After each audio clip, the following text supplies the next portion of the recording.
You're looking good, and it feels good to be with you today. Today's theme is, first of all, I'm Kendall Bryan Hunter. I'm author of this book, Consider My Servant Job. It's a commentary on Job in the Old Testament. So if you're looking for some answers, hopefully I can help you work through some solutions. Maybe we can work through them together about the problem of pain, the assassination attempts on Donald Trump and Charlie Kirk, the meeting house in Michigan, the recent explosion in Tennessee. There's a lot going on, and hopefully the Book of Job can give you the answers that you need. And this is new. This is the Eyes of Faith podcast. It used to be the News with the Eyes of Faith, but just making this a little bit more broader, just the Eyes of Faith. So today's theme is Pat Bagley and the Hole-inthe-Head gang. But first of all, vocabulary word. Interregnum, or interregnum, which is the American pronunciation, but I prefer the French one, Interregnum. And that's the gap between presidencies. It's normally used with the papacy when you have the Pope dies and they have the conclave, and you have the new Pope. But I think it was B.H. Roberts was the first person to apply to it when you have the Council of the 12 running the church as opposed to fully organized first presidency. So General Conference happened, and it was done under the direction of the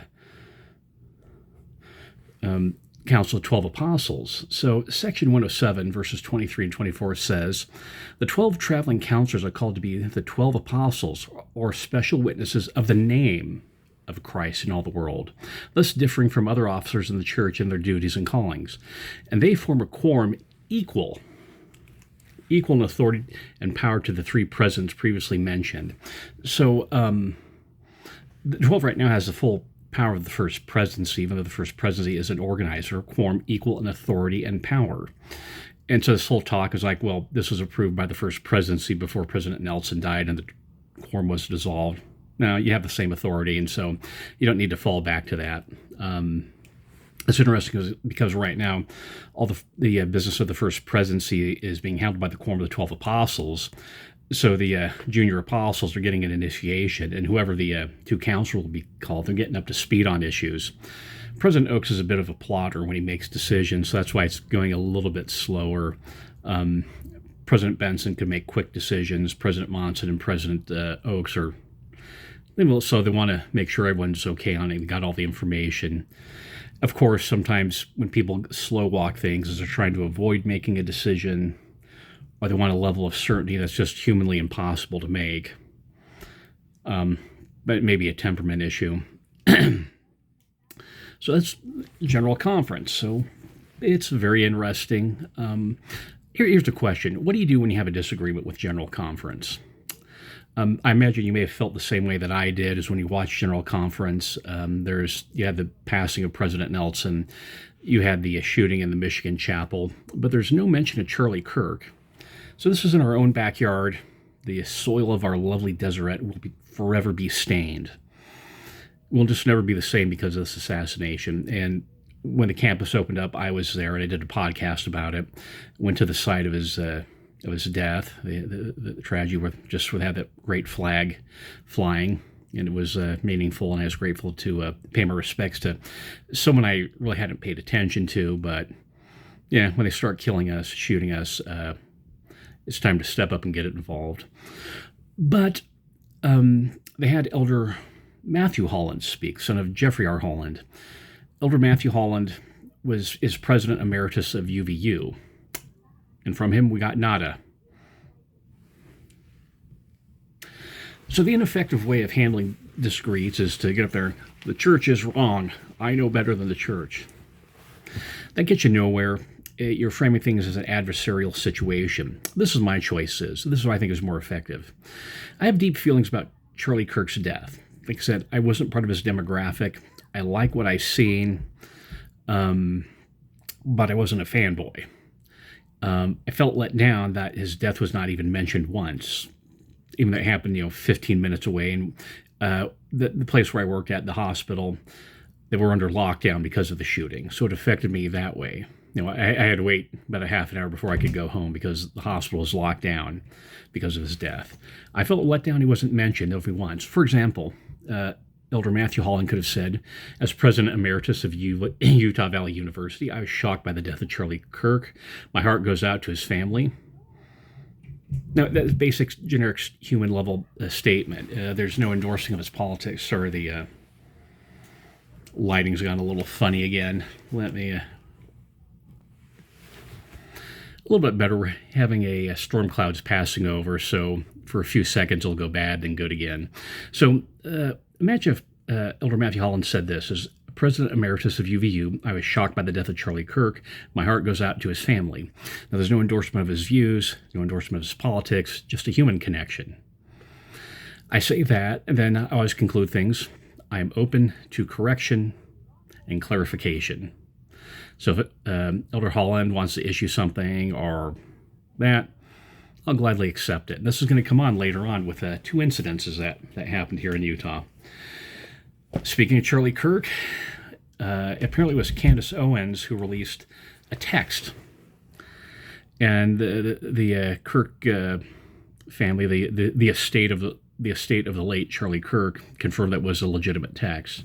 This is what it says. Unknown sender, 3:49 p.m. Just lost another huge Jewish donor, $2 million a year because we won't cancel Tucker. That's Tucker Carlson, who's criticizing Israel. I'm thinking of inviting Candace. That'd be Candace Owens, who has some conspiracy theories. She's gone a bit off the rail. I'd like to distance myself from that. So I'm glad she has a voice, but no, I'm not into these conspiracy theories that she espouses. I'm thinking of inviting Candace, unknown sender, Charlie Kirk. Jewish donors play into all the stereotypes. I cannot and will not be bullied like this. Charlie Kirk, leaving me no choice but to leave the pro-Israel cause. Please don't invite Candace. That might feel good short term, but it's not good long term, in my opinion. Like all groups, you're going to get a wide variety of opinions. That nasty free will thing that God bestowed upon us makes life. It stops there from the screen capture. So what do you make about that? Losing a Jewish donor. Because he's talking with Tucker Carlson, who disagrees with some Israel policies. Another podcaster I follow, Scott Adams, he is the Anti-Defamation League has accused him of being an anti-Semite, which he denies. I think it had to do with he was questioning the number of deaths in the Holocaust, 6 million. My take on that is there's no way to actually count. The Third Reich didn't issue death certificates. There has to be some number. Let's work with 6 million is the best one we come up with, because there's no way to ascertain that. So I'm comfortable with 6 million. These are my Hebrew flashcards.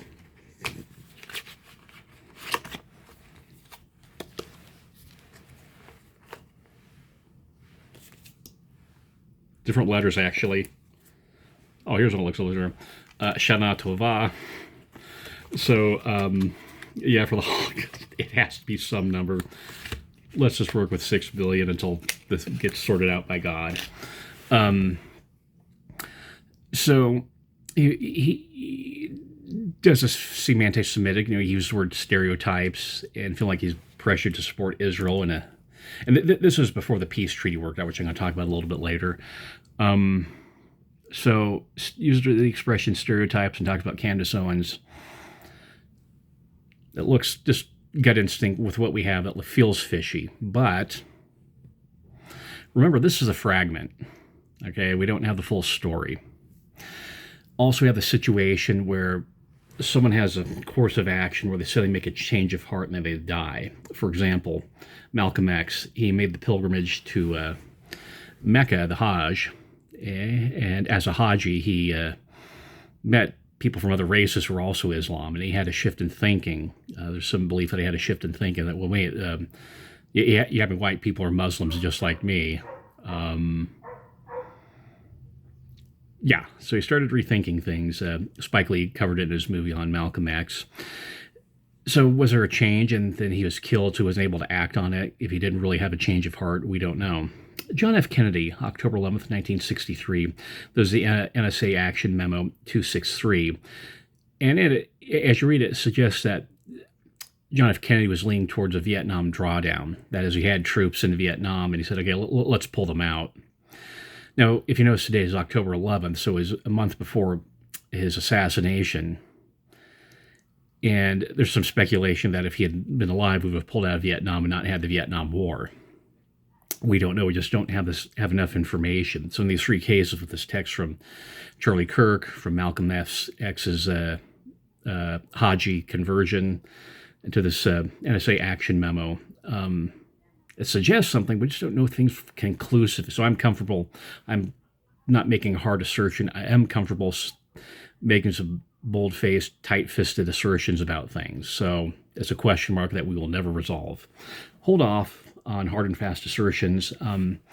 He had a lot of enemies willing to kill him. All three of them, Charlie Kirk, Malcolm X, and President Kennedy. Some people just want to demonize Charlie Kirk, make him Baphomet, the old devil. They just need enemies and scapegoats for some reason. So that's my take on it. It's like, it indicates something, but I can't draw anything conclusive. The Pat Bagley cartoon. So Charlie Kirk, yeah, here in Utah, exactly a month ago in a day, you had a human being get killed for his political views. And then Pat Bagley does this. Pat Bagley cartoon, the Hole-inthe-Head gang, and it's a bunch of Republican politicians. Hold on, get a screen capture of that Hole-inthe-Head gang. That's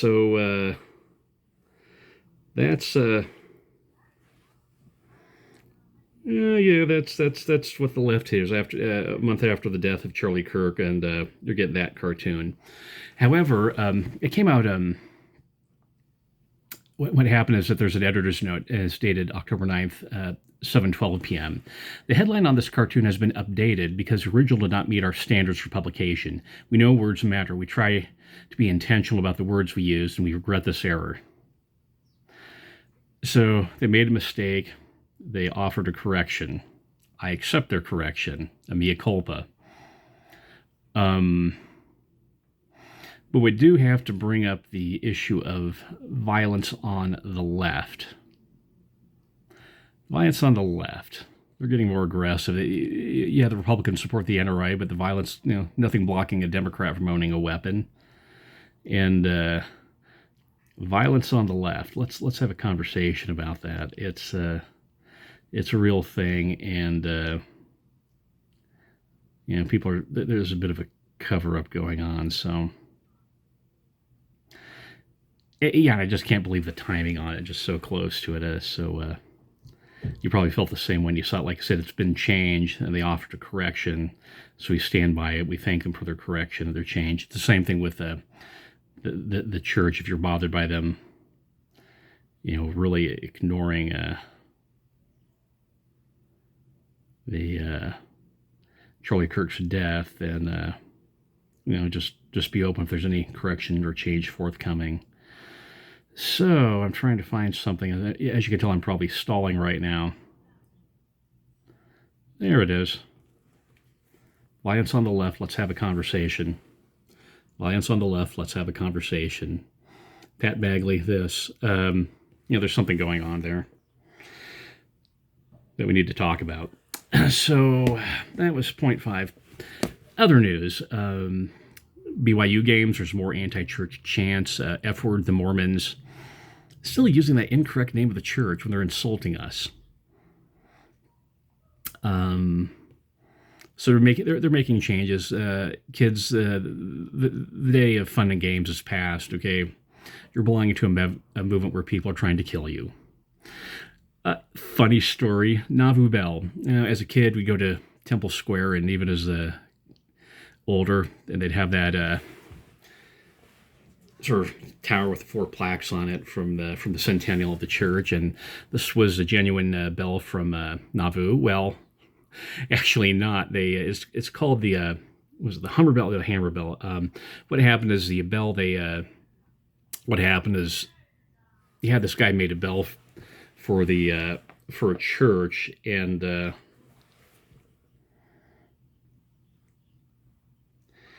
what happened, there's some pay disputes, so they kept the bell.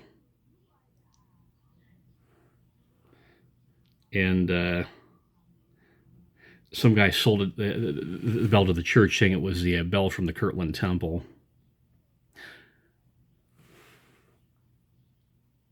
Oh, it is the Hummer Bell. Okay, because I thought I did a typo. So it's called the Hummer Bell, and there's a pay dispute. So they had this bell, and they didn't give it to the church.